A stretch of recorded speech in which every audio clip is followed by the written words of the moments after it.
Recording in progress. Did you guys get that? Oh yeah. Oh yeah. All right. It's legal. We're safe now. You guys can't sue me. You know that we're recording. Gosh. Well, we don't have the means to do something like that, so you're safe. Good. Good. I would hope that you wouldn't. Yeah. The Brendan Brisk Band. How are you guys doing? How is it going? Good. Were you guys just out at like watching a band play in 44? I was just at the Rudder Ave building watching Yeah. Outside Five. Some of the best, most incredible musicians to Mr. ever Nick come out of this Driscoll. area. Nick Effin Driscoll, Roy Williams, AJ Jump. Just a super talented group of guys that usually play in Scranton, but they made it down to our home turf in Wilkes-Barre, so I had to go catch them quick. Yeah, I saw that. I'm like, I hope he remembers that we're doing this tonight. Because I mean, if I was watching those guys play, I'd be like, yeah, fuck Popko. Like, There was a second where I'm like, if they had beer here, I might have to cancel this interview, but we were saved. Yeah, Brendan has these very jam-packed days where he'll like bounce around all around NEPA and then go do like a gig at night. He's very active at all times. you got to do it now. You're young. Try to make the most out of it. Yeah. You have to. Well, how old do you think I am? 25, 30. 30. Okay. 30. Yeah, we're in That's the still very young. Good genes. You're still very young. I remember when I was 30. I was still closing bars down at 2 a.m. at 30. Yeah. I'm not sure if I should be proud or not, but that was my life. Which bars? Can we say that on air? I mean, it depended. I mean, there was Brews Brothers West. There was Cafe West, West Side Cafe rather. Was Liam still around when I was 30? I mean, nothing crazy. They were usually the smaller places, but you know, it was fun. I feel like I missed out with like all the stuff happening like Voodoo Lounge and like Staircase, and like you see some of the bands that play there. It's like, man, like I would love to see some of those bands. Yeah, it feels like we're on the the leftovers of a lot of that stuff. You definitely are. And it was funny. I was just talking, I think it was to Nowhere Slow last week. And those guys have been doing it for, I think, 20 years now. So they saw, you know, well, I mean, they started in 2006-ish. So it was like almost 20. It's close, whatever. But even when they started, there was like this generation before us, because they're the same age I am, that just kind of had this like access to like clubs that, you know, I missed out on. And then my wife is 4 years younger than me. And there's places like Murray's that she missed out on. Yeah. And it changes so quickly. Like, I mean, 4 years, there was so many clubs and bars and places that were just gone by the time she turned 21. And you guys are obviously much younger than that. So it's like, I feel like I missed out on a lot, but I had a lot. And then the generation after me, like, they didn't have much, and it just keeps dwindling as time goes on. I'm waiting for more stuff to open up. I think there's a lot of talks happening where people are like, we got to do it. And eventually, you know, it dies at one place and it comes up another. So I'm just waiting on like that next round of like. It's hard to tell if it's just like blind optimism, because I do feel like there is more like energy happening. Every time we post something, it does look like more people are excited about doing things and having venues happen. But at the same time, we feel like we also need to keep diversifying and traveling outside the area to feel like we're moving forward, that kind of thing. I think you're definitely right. I mean, unfortunately, in this area, northeastern Pennsylvania, I don't want to say like, I mean, I feel like the scene was really about to explode if it hadn't already, right before the pandemic. I mean, I Yeah. I mean, you know, I had the radio show, so I had my pulse, like, or my finger on the pulse rather, of the scene, maybe a little more than I do now, but like, I feel like it was just like a lot going on. The bands were great. The talent was awesome. Like, and then obviously the pandemic hit, and I feel like that really just deflated the balloon quite a bit. There's always so much talent like around here. It's crazy. Everybody says it, and it's just a matter of finding ways to let it flourish and not necessarily be underground or just straight out stifled, you know? Yeah, I mean, I always said I would put this area up against any other in the country. I'm very passionate about the talent here. Obviously, the Brendan Brisk Band is you know on that list. Thanks for having us, man. Appreciate it. So thanks for doing this. I mean, I played your music on my show, my radio show when I had one. But I never had the opportunity to sit down and talk with you guys. I think Rich had you on when I was part of the NEPA scene podcast, Right. but I missed out that week. I forget what I was doing. If that was in 2018, my son was born in late 2017, so I missed the first like few months of that year just because I was, trying to be a good dad. There was a real sweet cardboard cutout of you, though. Oh, okay. So you were shortly after the 100th episode. So I'm not crazy. I don't think that highly of myself that I made this cardboard cutout, but it was having the 100th episode, and I'm like, I can't miss it. But I was like, I forget why I missed it. It was probably, that was the 100th episode. You're probably looking at like March, April. I don't know. It must have been a good reason. I think I probably had something going on for work that paid my bills, and I had to do that. You can definitely say that you've made it once you get a cardboard cutout of yourself, because I see people that have like Guy Fieri cardboard cutouts, and you're like, that guy, he's the top. But even if you made it, put you right up there with Guy Fieri if you can do it yourself. Isn't it Fieri? Yeah, sure. But you can't call a guy Fieri like that without that. Is it disrespectful to the cardboard cutout or the real one? Both. But does it count if you paid for the cutout yourself? Yeah, I would say so. Really? Yeah, that seems a little weird. So. You can definitely inflate your own image if you do that kind of thing. Like, didn't Taylor Swift get her whole career started just by her dad buying lots of these advertisements and Swift trucking. Anytime you see one of those trucks with Swift on it, that's the family lineage. Peter Lemongello, he was like a doo-wop singer. Apparently, he was the guy who invented the infomercial. I learned this yesterday. He literally this interview is already just off the rails. He literally paid for his own advertising. That's how he became famous. Man, that guy's got a whole weird. I don't want to go into it. It's we gotta look into this one. Lemongello, yeah. So you're saying I'm gonna be famous because I have a cardboard cutout of myself? Yeah, yes. That's what I'm hearing. I don't know. Yeah, that's what I'm saying. Wherever it is, put it somewhere in downtown Wilkes-Barre. Put it in the Axelrad window, so when people are driving by, they can see it, and they're gonna say, "I want to go in there." There's a cardboard cutout of that guy. I should do that. Well, so we're expecting our second child. Today's Tuesday, the 21st. My wife will go no later than the 11th of July. Oh, congrats, so we're just thank you. Yeah, we're just under 3 weeks. So I mean, she could go any day, right? But so I'm getting the nursery ready. I mean, it's basically done, but the cardboard cutout was in there. I didn't know we were saying. I didn't know that was part of it. That's amazing. Do you think it get you more sleep? Like if the child gets restless and looks over, sees it, and then we'll go back to sleep, and you get to sleep more. That's brilliant too. So yeah, it made its way out into the hallway at the top of the steps. So it stayed there for Well, no, my wife moved it. Okay. It's not alive. Because you wake up in the middle of the night and it's dark and it's just it's over the foot of your bed. Yeah. Well, she put it at the top of the stairs and it was there until I moved it again. But I would go to the steps to go up the stairs and scare myself because I'm there looking back at me. And it scared her too. And then I brought it downstairs in the kitchen last night when she was coming downstairs into the kitchen. I scared her again with it. And it's actually, it made its way down. I have it at the bottom of the steps of my basement. I could see it from here. So it's still kind of catches you at the corner of your eye if you're walking through the kitchen and look down the steps. That's funny. I didn't think we get this far into the cardboard cutout of John Popko. The legend continues. You're dealing with the Brendan Brisk Band. This is the kind of stuff. This is good. This is good. This is good. What were we talking about before we started this thing? Scene, I guess. Right? Oh no, well you were saying that no one wants to ask you questions. Oh. Yeah, what's up with that, Justin? I don't know. That's how I was going to. You guys haven't talked yet, so you guys are dominating this. I'm just letting you guys go. We just got a lot of dominant conversation energy going on over here. I'm an active listener. You have to be, right? Yep.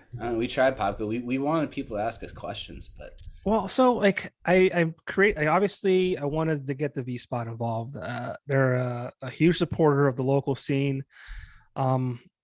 I don't want to say joke, but it's one of those running things that if you get to play at the V Spot, you've made it. Just because it's it's not a huge club venue by any means, but it's still a cool place to play, and it's non-smoking now, which is super cool, in my opinion. but it's got a good vibe. It's got, like I said, Vinny and Frank are very supportive of this scene, and great guys, yeah.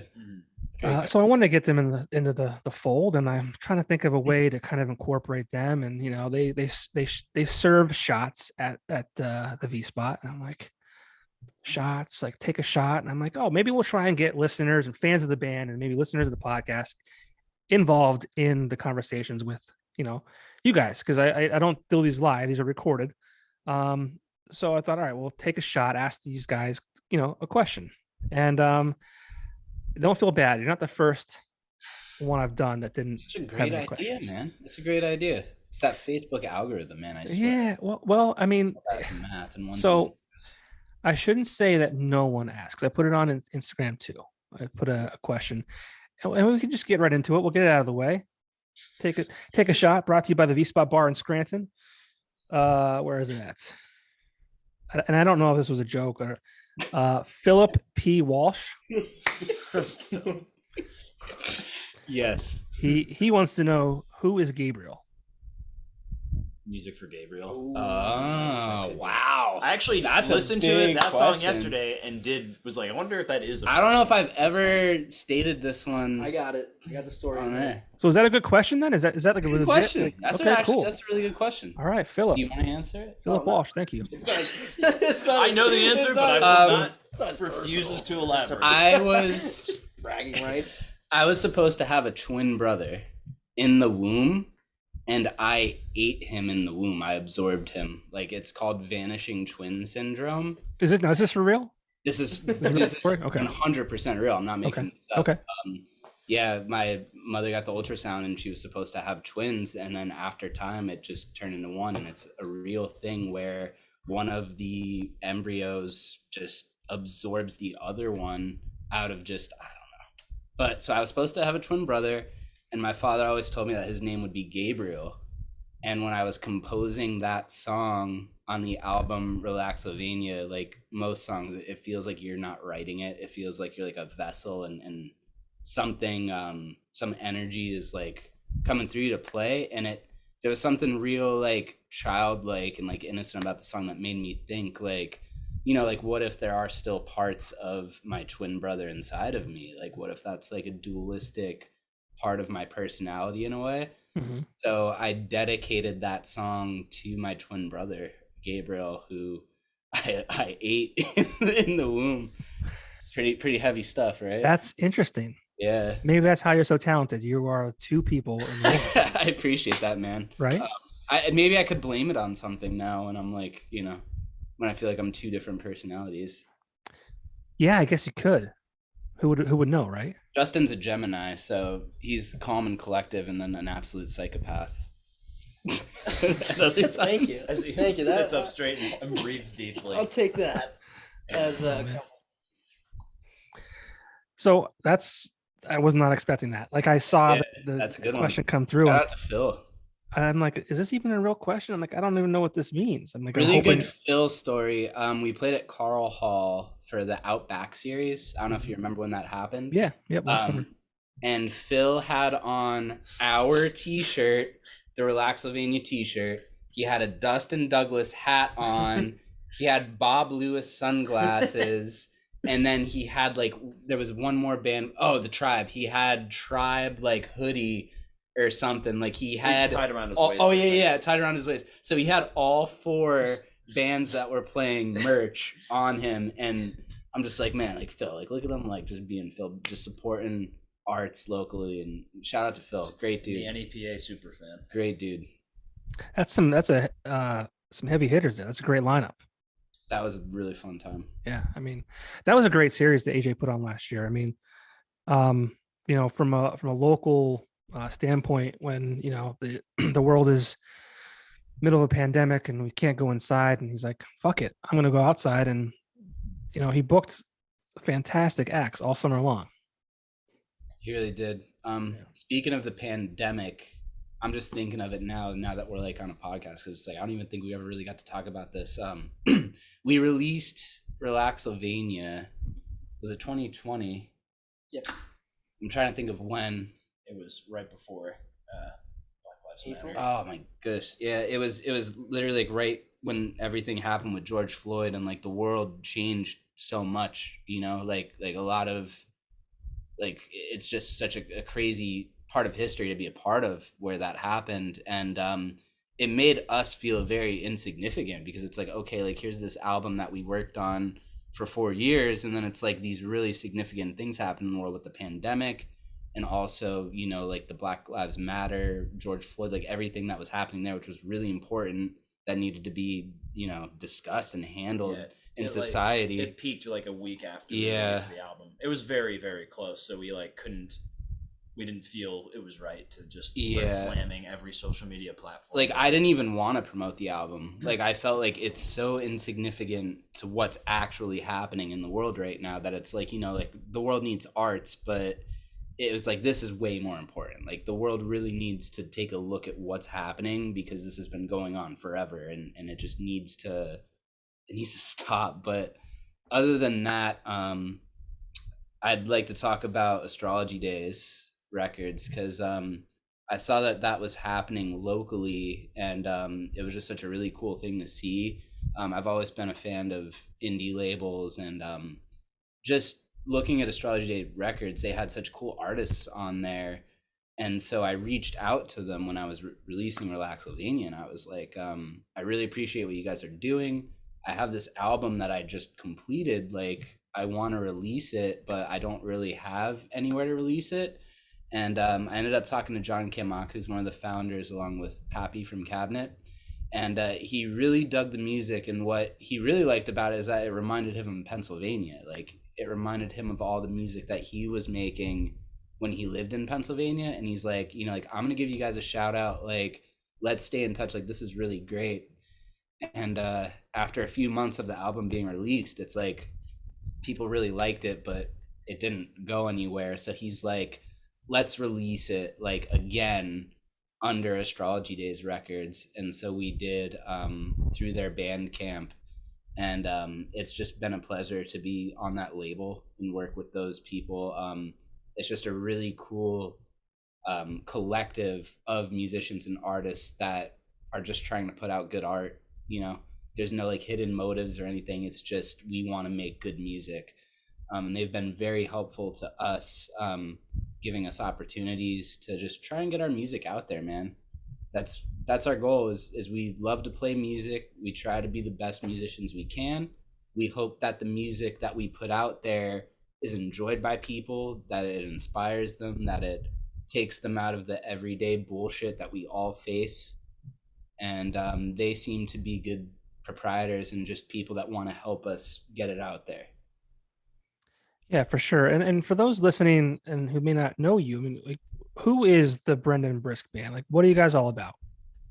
It's a good question, because I've always been a home studio guy. I've played music my entire life. My father was like a country musician, just playing like local bars and stuff. He and my uncle Nick had the Brisk Brothers, which was like, you know, barroom blues band, country tunes, Americana, Southern rock type stuff. And they had a pretty good following, like tri-state area. And so I was around music forever growing up.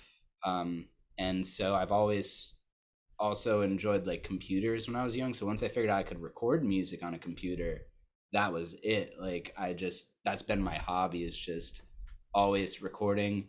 I went to music recording technology at LCC, music recording technology classes, and got my degree there. And I learned a lot, and I've just been recording music since. And it never really came to a point where I thought I would be performing my music live. I played in 2 bands in the area, Half Dollar and Fake Fight. And it came to a time where, you know, like, we kind of all just went our separate ways. And Sean Flynn, who you probably know, he was doing a folk night at the Bog. He was like, why don't you play solo, man? Like, why don't you open up for us? And I was like, yeah, that sounds cool. And I was going to do a one-man band thing where, like, I had like a kick and a snare and like had my guitar and I would sing. And then he's like, you know what, I'm switching up. Like, I'm going to have a full band. And I was like, well, shit, I have to have a full band too. You know, like, I don't want to just be like this one solo guy. So I reached out to Justin and Bernie, I said, hey, like, let's just do this once. Like, cause I was like, like nervous of like, hey, like, it's fun jamming with you guys. Like, would you want to just do this once, like a blues band thing? And they were like, yeah, man. And we didn't it feel like we'd been playing for like years? Oh yeah, it was really easy, really fun.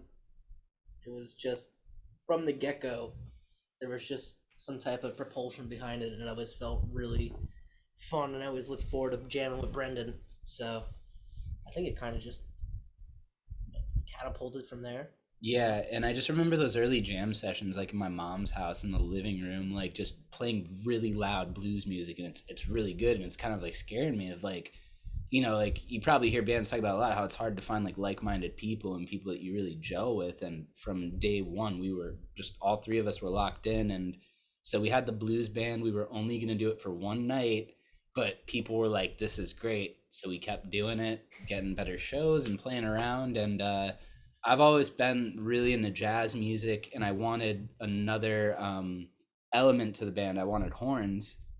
So I reached out to Ross Aswa, and he was busy at the time. He said, dude, I got so much going on, but I would love to introduce you to a trumpet player I know named Miles. And I already like knew Miles from playing in a band Elephants Dancing, and I always thought like, wow, that guy's really good. I was kind of like nervous. I was like, there's no way that this guy is going to jam with us. And sure enough, he was like, yeah, sure, and he came in, and I just remember walking to that first practice. He was early, and I heard him like warming up upstairs, and I was like, there it is. And ever since he's been in the band, it's taken us in such a different direction that it's no longer blues music, obviously. And it's like, I didn't want to keep doing blues music forever. I love blues music, but for me as an artist and a musician, it's not something that like I could stay doing. I love all different genres, and it's an original band now. We don't really play bar gigs or any type of like cover gigs. We're strictly focusing on our original music. Miles has taken what we do to a whole other level, if not like 5 other levels. Oh, thanks. It's amazing what just adding that horn can do. Like it's like, so I've had the privilege of hearing your upcoming EP. Is that a secret? I mean, it's not necessarily a secret. Did I just blow it? I'll edit this out. No, we've actually had a really cool magazine from the area, NEP Audio, do a review of it. We've been kind of secretive about it, but it's more or less like if people want to know about it, they'll find out about it. So We're not just like plastering it on billboards like, hey, we got a new EP. And we're still trying to figure out how we want to go about releasing it. So you could look forward to some singles coming out. We have a music video that we're wrapping up with the very talented Ryan Wood, who did the music video for Chai Tea Tai Chi. And the best. Oh yeah, he's incredible. We're very lucky. We've had such luck working with some of the like most talented people in the area, and just going back to what we said before, I feel like some of the best creatives in the area are like underground or like not heard of, and they deserve so much more spotlight, and Ryan Wood is definitely one of those people. So I'm really looking forward to releasing a new music video from one of the tracks off the EP, and yeah, you're definitely one of the first people to hear it. Well, I mean, I won't talk about it too much. We'll leave it a mystery, so to speak. But like, feel free to say whatever you want about it. Well, no, I mean the opening song. I believe it's the way you sent it to me is how it's going to be released. Yep. All right, so I think it started off with Sofa Circuit, correct? That's going to be the music video. I mean, yeah, I think that's the standout of the EP.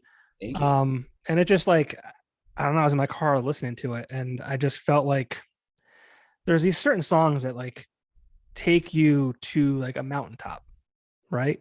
Like just above everything, and like you feel like you're bigger than everything else. And that to me, that song, like that took me there. Eagle was a great song as well.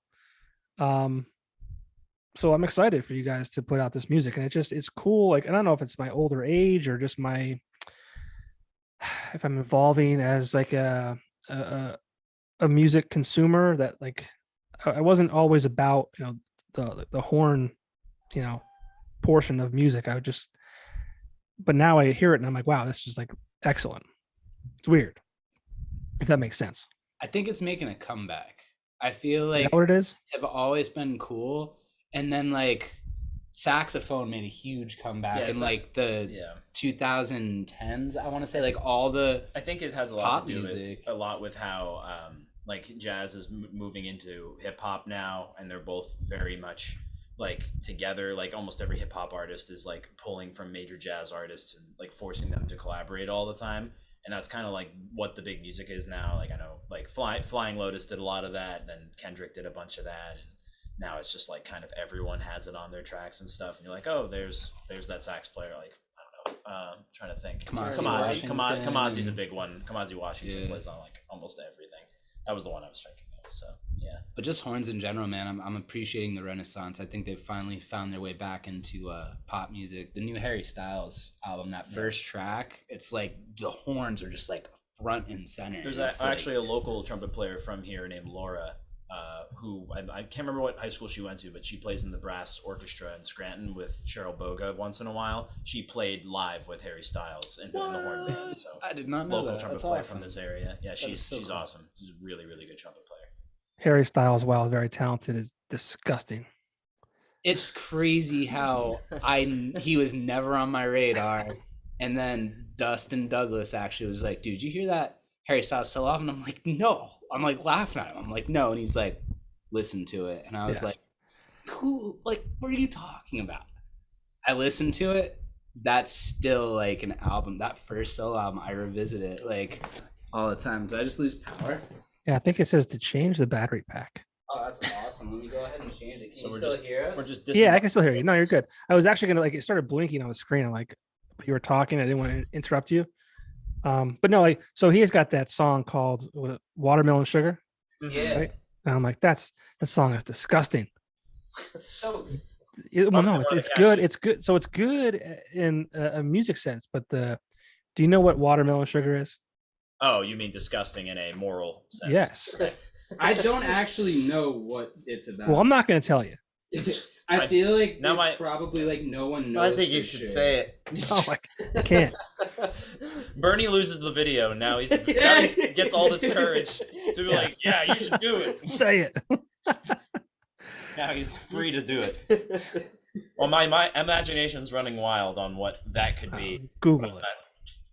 Okay. And while you're Googling that, Google blue waffle. Yeah, that's. I mean, same do we kind of- really know if that's what it's about? I don't know. I mean, who knows? Who cares, right? Is the camera up now? It's up. Oh, yeah, yeah. it's just moving Am I around. just like Yeah. moving Yeah, around? yeah. Oh yeah, this interview is great.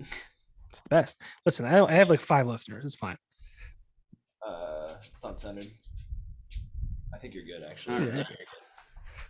you're good. But I was at James Barrett's release back in I want to say September last year. He put out a great album. But he had the guy from Modern Ties, Jesse, I think it is. Yeah, Jesse. And the song that they performed, Jesse pulled out the trumpet, and it was just like, holy shit! Like, where did this come from? It was such a cool like aspect of that song that wasn't recorded on the album, and I feel like he should go back and do that because it was just like, wow, this is incredible. Jesse and I actually played trumpet together when we were both in high school and did a lot of that stuff together. And There you go. Jesse majored in classical trumpet, so that's like his main thing, or used to be his main thing. That kid, yeah, he's so cool. I don't know what it is about him. He just kind of like, I don't know what it is. Like, I mean, you guys know him, but yeah, it's just cool. Like the horns and just it's just, I was very impressed with the lead song off this new EP. Appreciate that, man. Yeah. That's definitely what we try to do with our music is take the listener to just somewhere else, because there's that music that you kind of have on in the background that you party to and you hang out, but I've always wanted to make an immersive experience with my music, so it really means a lot, man. I think he definitely did that. I mean, I've never, I'll admit that I've never I didn't sit down with Relaxylvania and kind of go song by song. I played your songs on the radio, but this was like the first time I kind of like put it on and paid attention, and I was just like, this is great. Thank you, man. Thank you. That's awesome. So Yeah, the inspiration for that album really was I was listening to a lot of music on Spotify, as I always do, and a a lot of more modern music was coming on. And I've always been like a vintage guy. Like I always want my music to sound like really hi-fi vintage stuff. But there's this label, Stone's Throw.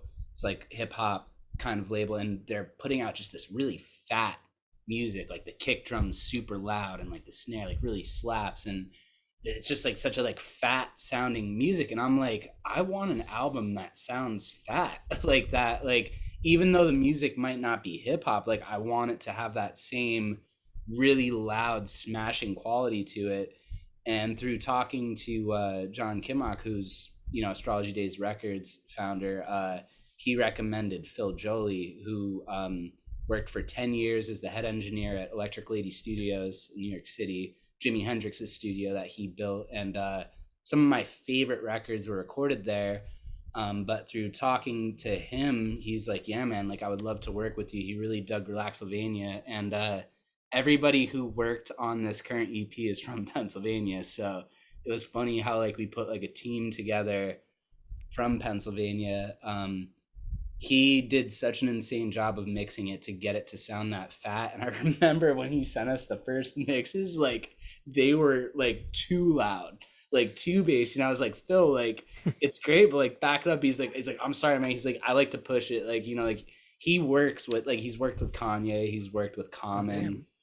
He's worked with like Lana Del Rey, The Strokes. Like he's worked with a lot of like really big name artists, and he just has such a great ear, and he's such a great guy, and he really helped us take this EP to that level that I really set out for it to be from the beginning.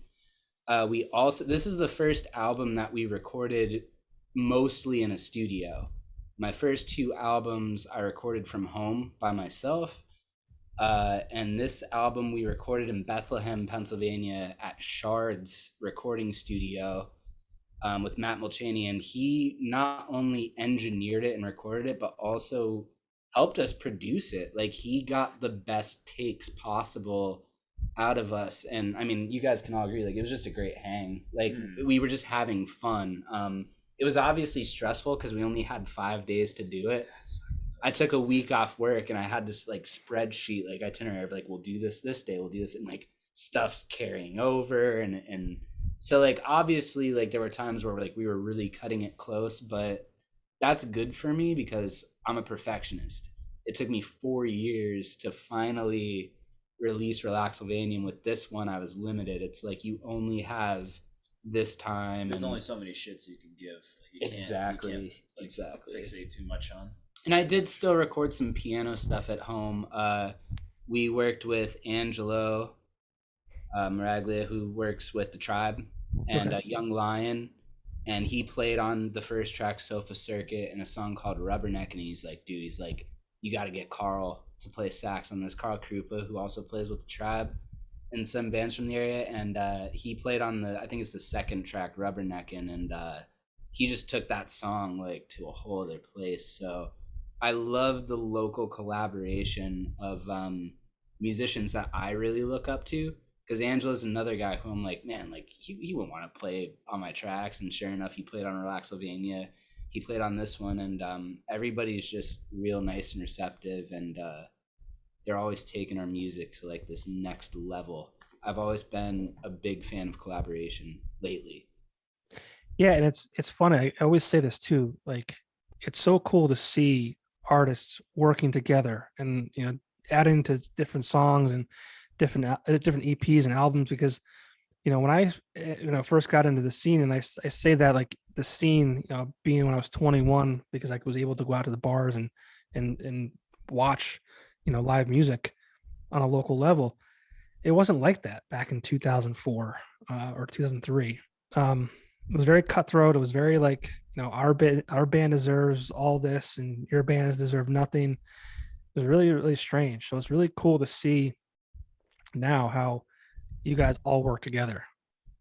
Yeah, music's not a competition, and I feel like Not at all. Yeah, artists kind of get that mentality, whether it's just from their own life experience or who knows. But I'm glad that I kind of realized along the way myself that like we got to support each other, especially as a scene, like you say. And there's so many different types of scenes around here. If anything, I feel like with our music, it's kind of hard to find our like niche, like our spot.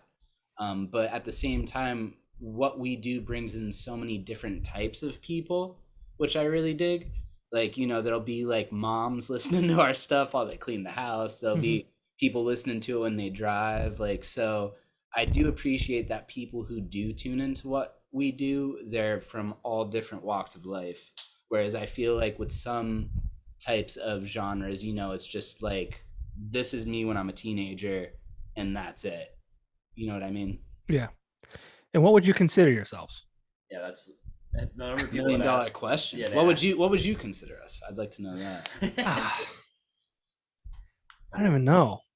Yeah, it's a tough people one. ask, like, what kind of music do you play? Like before that New York gig, Like a Lego piece, a Lego fitting piece and everything, I like Lego or piece. Lego music. Yeah, Lego Just music. start saying that and not explain what that means.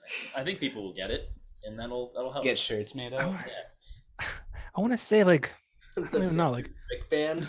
Yeah, the Man. Brendan we Brisk we were Band. once billed in Philly as the Brandon Brick Band, which was Sure. awesome. My name gets butchered. It's hilarious. I love it. It's great.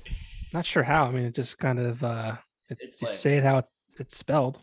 People think it's like a stage name too. Like, that's my real name, like, so. Is it psych rock? Would you say AJ psychedelic pop? Jump. AJ Jump said we sounded psychedelic R&B, like rhythm and blues, which I dug that. And I think we have funk elements, we have jazz elements. We're obviously psychedelic. Psychedelic themes have always been in my art, whether it's drawing, music, anything really. So it's tough, man. It's tough to put us in a box.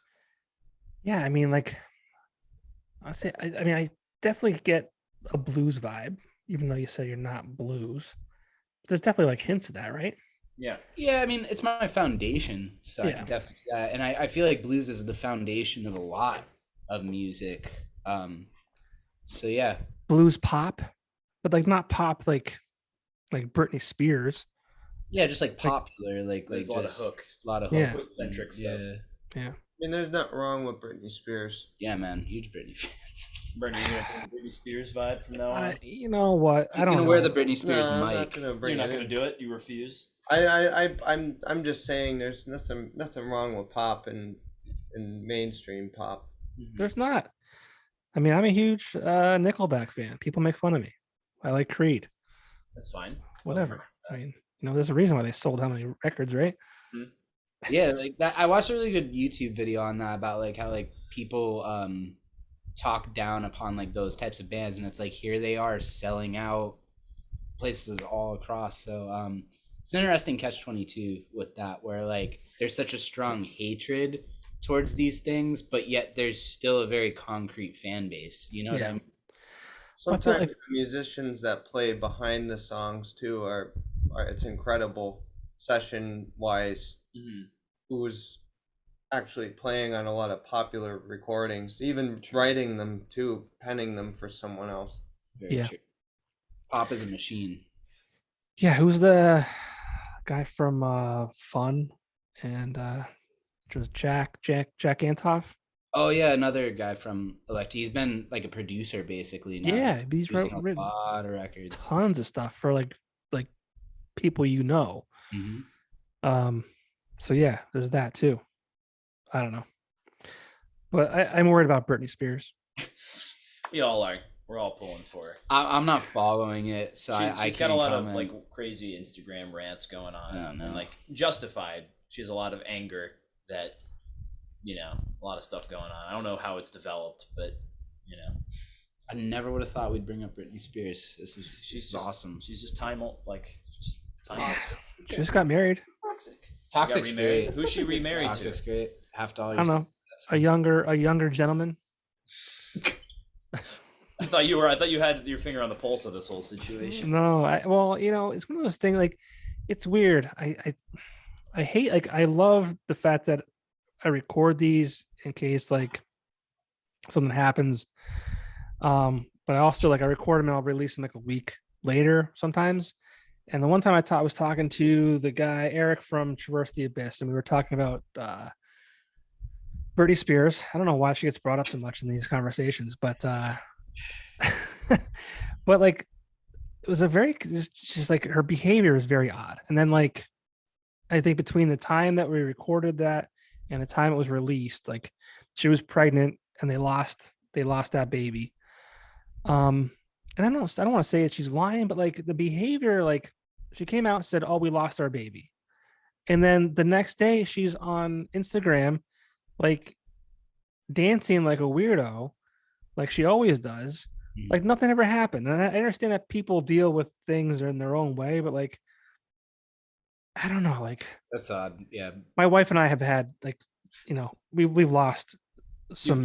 You've dissected this. Like you Well, got we've like been through that, and it's like my I first hear that. I see. my first inclination wasn't to go on Instagram and like Oh, no. dance in front of a camera like a weirdo. Like, Sure.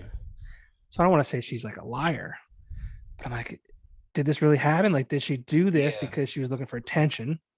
Did she make it all up? Like, and then who am I to even like say that out loud? Social media is so weird too, man. Right?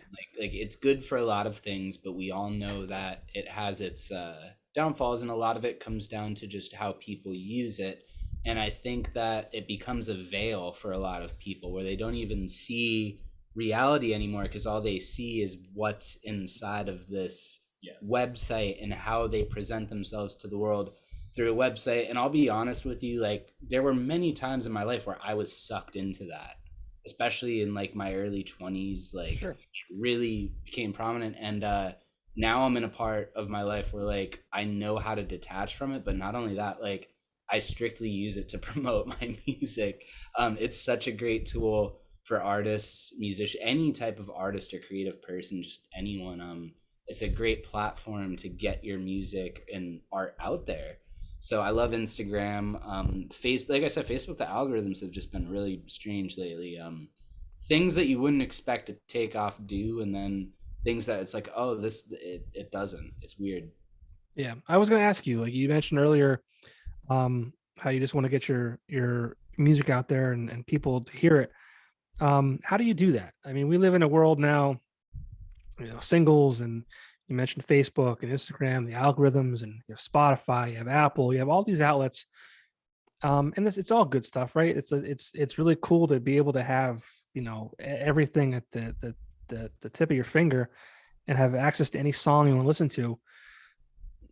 But I mean, as a musician, at your level, like how do you get to that next level? How do you break through like all the noise? Like how do you do it?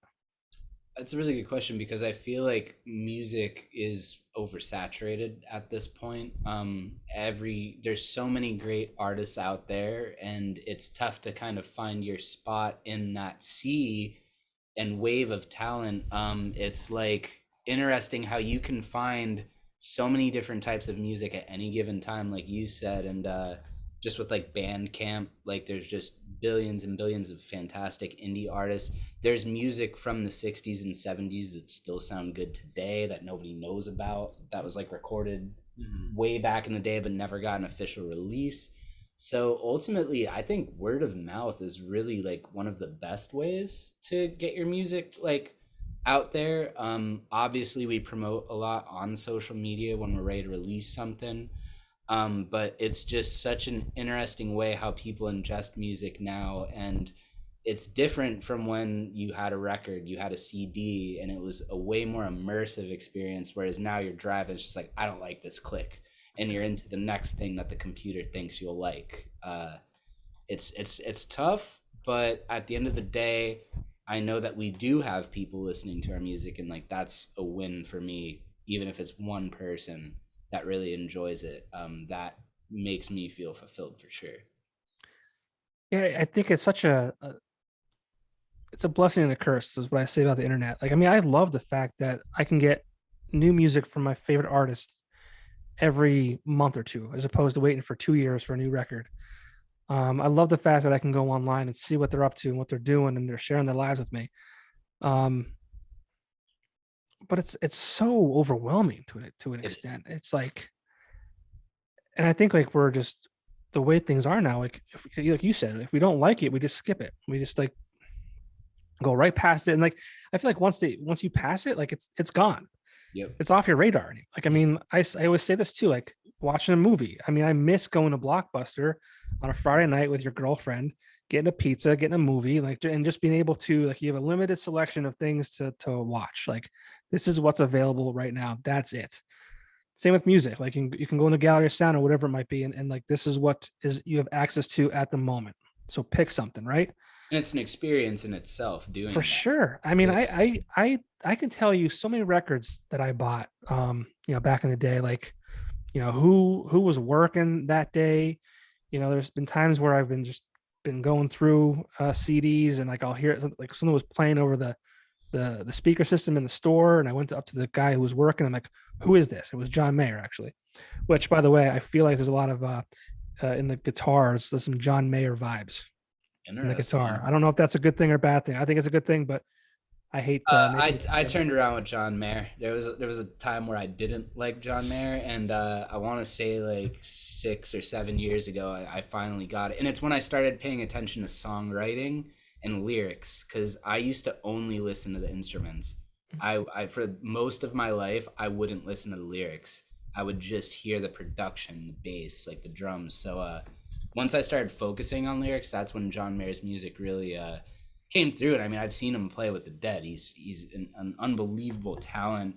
But it's really funny too when people try to make fun of me and they're like, "Okay, John Mayer," and I'm just like, "I like that dude." So it's all good. Like that's like a guitar meme of like, tell any guitarist, "Okay, John Mayer," and they'll get all heated. Oh, really? Yeah. I was a big John Mayer fan when he first came out too, and everyone was like, I got made fun of. Like, I mean, you had the song "Your Body's a Wonderland." It was kind of like, whatever. But no, going. One of the tracks off the album, "Extra Time," I feel like, I want to say if it was "Born and Raised," an album by John Mayer, or "Paradise Valley." I feel like some of the vibes from that album came through in the production of that song on this album. So that's cool that you picked up on that. Yeah, cool. Well, I'm glad that was kind of accurate there. But yeah, I'm going back to like, the whole like consuming, media and things. Like, it's just overwhelming. I spend more time, going through Spotify, listening to 10 seconds of a song, not liking it, going to the next, or, movie night with the wife. It's like, what do you want to watch? I don't know. So you're flipping through Netflix and Amazon and Disney and whatever. It's a million things. You're spending more time looking than you are actually watching something. It's just like, I'm really bad with my watch later lists, and on Spotify I probably have like 100 playlists of like albums that I'm like, I want to listen to this, and then I never do. Yeah, how do you So get to I'll it? literally just have like all these albums that I don't ever get around to listening to, but I'm like, that looks cool. Save that. There's not enough time. Like, exactly. I know. I've basically I basically started watching video essays as opposed to documentaries, because they're 15-minute documentary chunks. Get it through. And I like the bread and butter factoids. Mm-hmm. Something that comes. all the content. It's digestible. Yeah, it's digestible and you learn quickly. But Yeah. some people, you do lose that heart and that soul to content. So it's a pro and con. Infinite content. yeah. Well, a lot of musicians like the single releases, because now you don't have to sit down and create a full album. You can like focus on one song, and you promote that one song as if you're promoting an album. So that's kind of neat too. And it's like, but maybe you write a song and you put it out there and like it doesn't get received as well as you thought it might. That's okay. 2 months later you can do a new song, and that song you just put out never existed. Old news. Like, this is the new thing now. So. Exactly. That's kind of cool too. Like I said, I think it's a blessing and a curse. But I've always That's what it is. appreciated an album as a whole, and I mean, like throughout the 90s, like I loved CDs. Like I would just like sit down while I was listening to the CD and flip through the book and look at the art and just absorb it. And I finally got to do that with Relaxylvania, I think. My first album, that was the goal, was I just always wanted to release an album. But with this one specifically too, like I was ready to release it just like as a chunk, and people were telling us like, you should probably release singles first. And I'm just like not hip on what's like what you're supposed to do now, because I'm still caught up on what I dug when I was younger and like really taking albums in as a whole. So we're gonna do the single thing for this album for sure. Yeah. It's interesting that you're like that though, because like you're young, you're 30 years old, so you're of the age of like that way of doing things, as Exactly. opposed to like albums to me. I don't know. You've got an old. No, it definitely is, and people have mentioned that about it. It's like, like it's interesting that like you still approach it in this way, but that's just always how I've thought. And Yeah. I'm a big record guy too. I collect albums, so yeah, it's always been the package deal for me. I'm also usually doing the artwork myself too, because once again, just going back to that perfectionist thing, like I'll have other people do it and it never comes close. I always have a very specific vision in what we're doing, and I'm really excited to see what we do next as the Brendan Brisk Band, because it's going to be collaborative, which in this last album, I would say it was like a 60-40. Like it was 60% me, but these guys had so much input on all the other songs. For better and for worse. Well, there's, yeah, but like, there's some banging, every once in a while. But that's good. Yeah. If anything, I feel like these guys always take it to somewhere it should have always been. I kind of get very caught up in it needs to sound this way, and then someone does something different, your ear perks up and it's like, that's it, like let's do that instead. So I'm really looking forward to what we release next and what we work on next, because I feel like we're going to take our time and do everything that we see fit, and it's going to be like, a stew of all of our personalities and musicianship in the forefront, which this album is a taste of that, I think. But I really look forward to the future with these guys. I wouldn't want to play with anyone else. They're my best friends and we have a great time.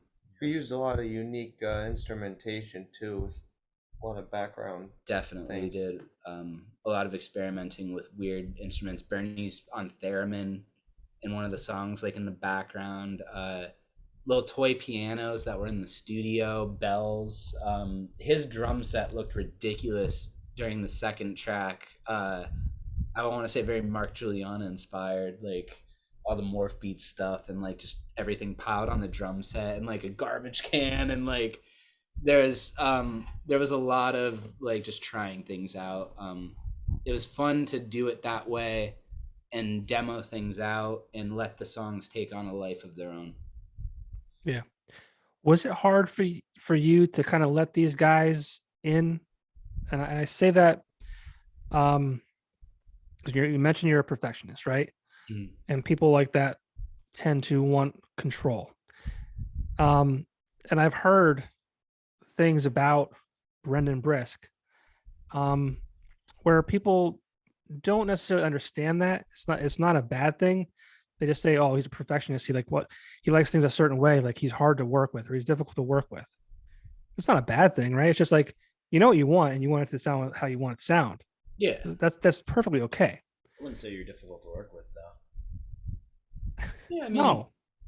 I think he found 3 other perfectionists that share the same vision. Maybe that's so true. it's kind of like we're all difficult to Okay, work yeah, that's with. fair. Yeah, maybe that's Maybe it. I need to look in a mirror. I don't think it was difficult to let these guys in, because I'll have ideas that I'll ask for, like, hey, can you try this? But at the end of the day, I'm always willing to let anyone else in this band try something or change things to make it something different. And I really, really appreciate that about these guys, that not only are they dedicated to seeing my vision through, but after a while it becomes our vision. Right. So I don't want you to take what I said in a bad way. It's just, it happens, right? It's and that's okay. Absolutely. I mean, it's not an insult, and it's not me saying it either. No. I couldn't even tell you who said it. It was probably just in passing somewhere, and I couldn't say otherwise because I don't know you. I'm very, very like picky about how things need to be. That's when okay. It comes to music, I think in general, but I don't know. I think I've definitely like let things up to chance and just trying new things out.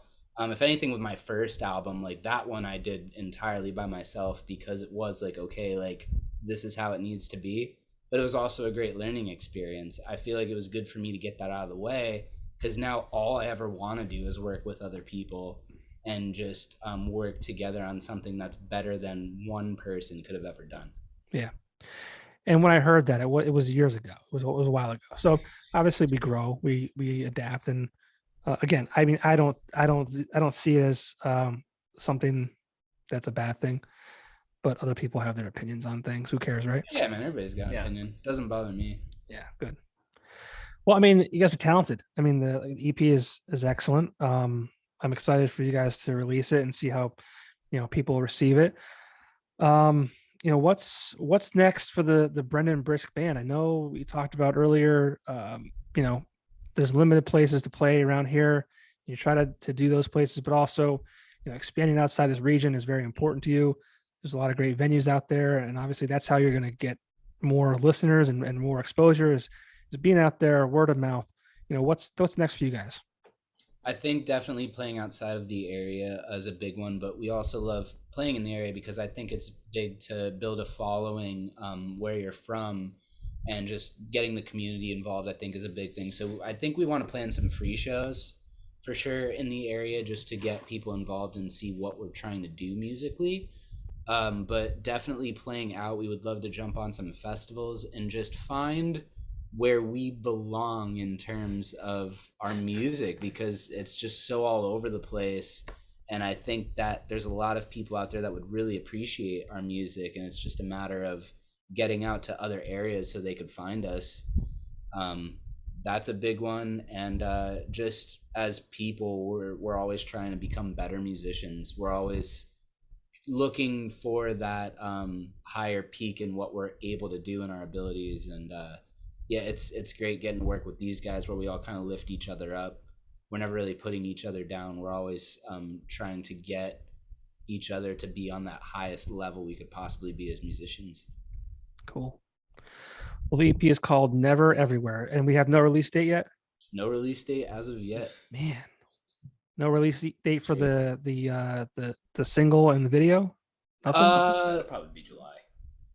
Most likely July, but I don't want to give any 100% dates just yet. But it's coming out soon. Definitely this year. We could say that for sure. That music video is definitely coming out this year. Okay. And I saw you guys are pushing your YouTube channel. We want to start doing more videos. Maybe even Shorter. some more humorous Yeah. type things. Yeah, we found Some TikToks. Well, it's weird that you say that, because on Instagram's got their reels, yeah. how they're going to rip off TikTok. And Brendan made 2 reels, not both of them ridiculous. The first one is Justin screaming at me to blow the horn louder, and he's just screaming at me. And the other one is us walking in New York City, and Justin has his arm holding a bag weird, and I'm rambling. and it's just us walking out of a parking garage and Brendan making fun of him. And both of those videos have gotten over 4,500 views in seconds. In seconds, yeah. And people you've never seen liking it and commenting on it, and it's just okay, so we're this is the path. People like the absurd, So we want to lean into the comedy stuff, because the video too is going to be a little bit sillier than the last one we did. So, well, I think having all these outlets, it's hard to keep up with. You have the Instagram reels and the TikToks, but it's another outlet where people can possibly find you. So it's you have to be on all of them. It's crazy, but for sure. Well, like I said, I'm looking forward to it. Where can people find you on the internet? We have our Instagram. I believe it's instagram.com/Brendan Brisk. Facebook is facebook.com/Brendan Brisk Music. We're trying to revamp our website, which is brendanbrisk.com. I want to make it a little more interactive. So it's kind of pretty bare bones right now, because I never made a website before, and I'm we need one. So I just kind of learned how to do one in 2 weeks and threw it together. Our YouTube channel, we're definitely pushing, because we want to make more content for people. Yeah, just if you YouTube Brendan Brisk, and we're on Spotify, we're on iTunes, we're on any type of place you like to listen to music. But if I had to pick and choose, I'd say go Bandcamp, because they actually support and pay the artists, and as you know, with Spotify, you're getting like half a cent every 500 plays, or who knows. So Right. it's cool to listen to music. I ingest a lot of music, but if I really appreciate someone, I always support them and, you know, buy the physical CD, even if you can't play it, just having it somewhere and being able to see it. Yeah. Does Bandcamp still do the Bandcamp Fridays where all the proceeds or whatever go to the artist? Or I want to say they do. I know they took it away for a while. Yeah, don't quote me on that, but that's an awesome thing. Bandcamp Fridays, if you feel like supporting any type of musician or indie artist. And shout out again to Astrology Day Records. They've done a lot for us, for sure, and helped us get to another stepping stone. And yeah, man, we're just always walking up those stones. We're on that upward climb to wherever we can get. is there a show that you have booked that people can look forward to? Or So we have the benefit. We're doing a benefit this Sunday for my cousin who passed away. I'm trying to even think of where it is, but it's a celebration of life for Jen. We have a gig at the Joint in Pittston, I believe it's called Joint 52. yes. 32. We're gonna do an acoustic performance because they're pretty Full band acoustic. Yeah, full band acoustic. It's like a smaller place. Yeah. So I'm looking forward to that because we're usually a pretty loud band, so it's cool to strip it back and give it that acoustic. We're gonna have dynamic. Justin play the washboard. There we go. Spoons. The spoons and stuff. Yeah. Spoons and stuff. I'm gonna grow my nails out starting now. When is that show? That's like nearby my house. Maybe I'll get out for one night. Cool, yeah. July 22nd. July Okay, 22nd. probably not. That's Joint 53. 53. One of That's those. what it was. I'll probably be out of commission by then. I'll be on full dad mode. There you go, man. That's It's good. exciting. Damn That's it. exciting. I was hoping you're going to say like next Saturday. I'm like, all right, I've got like 2 weeks of life left. No, we're all hitting vacation relatively Yeah, soon. we Nice. just did like 3 gigs. We were in New York City. We were, where else were we? We were playing Yoga Fest up in Montage Mountain. That was awesome. Oh, cool. Yeah. So yeah, we were all over the place and looking forward to just, you know, taking some time off in July. I think that's important. But after that, we're just gonna hit it again. We've been trying to book some more shows, definitely for late summer, fall. So if you want to find them out, just look us up on social media. We're always posting about them. Just Brendan Brisk on all social media platforms. Very cool. Well, Never Everywhere, new EP, TBD TBD. This year. But definitely looking forward to that. Guys, thank you so much for your time. It was a pleasure, you know, hanging out with you. Like I said, I've known of you. I've seen the videos. I've heard of your music before. So it's nice to be able to sit down and chat for a bit. Yeah, man. Likewise. I think it was the V-Spot bathroom actually when you were like, "Hey, man, would you want to be on the podcast?" And I was like, "Absolutely." Was that wild? That was that. Yeah, long? you were talking about the V-Spot before. I just connected those two dots. That's how this all happened. You also- it was the music awards. Yeah, well, I may have had a few drinks that night. But you also mentioned Fake Fight. Yeah. Were you on the podcast? Did you perform with them? We were, but I'm trying to think if you were on that one. I think I was there. I You was were there there for for that that? for sure. Yeah, that was so long ago, almost. It feels. that Yeah, we were. On that was a great project. I mean, I'm a huge fan of obviously Jordan and Mike. Mike Steck, yeah, Mike Steck. fantastic. And his brother Steven, who's on drums. Steve, yep. Everybody's still doing their own thing musically. It's just that we kind of all Just shuffled it around. and ended up in, like, that's the thing. Like, you're always branching out to different things, and yeah, that was a great project to be a part of. And if you like that music, check out everybody individually in that band. We all have something going on in the area. Yeah, the Stecks are very talented. Oh yeah. I think their dad is like some kind of doctor. Yep. Runs in the family. Talent. So, guys, thank you again. Enjoy your vacations. Thank you. Enjoy the sun. Enjoy the freedom. Oh yeah. Like our Very- podcasters we've got here. Gonna say freedom on it. Yeah, I feel like once we switched cameras, those were popping up. What's that? The freedom cans we got here. Oh no! What? Oh, It's- Budweiser, huh? Yeah, just absolute freedom, man. Yep, That's what there we're you go. going for in July. Don't make fun of me. I'm drinking the Natter Days. All There right. you go. Strawberry We're both on lemonade? the same Yeah, level. man, that's the same level. That's we're relaxation. corn fed boys. That's Yeah. what it is. We couldn't think of a better note to go out. Yeah, on. that's the best note to go out. Let's cut it. That's good. All right, guys, enjoy. Hopefully I'll see you guys sooner than later. Yeah, man. Yes, Thanks sir. for talking to us. Thanks Thanks for for having having us us. on the show. Absolutely. Thank you guys. Peace out. All right, Peace. see you. Later.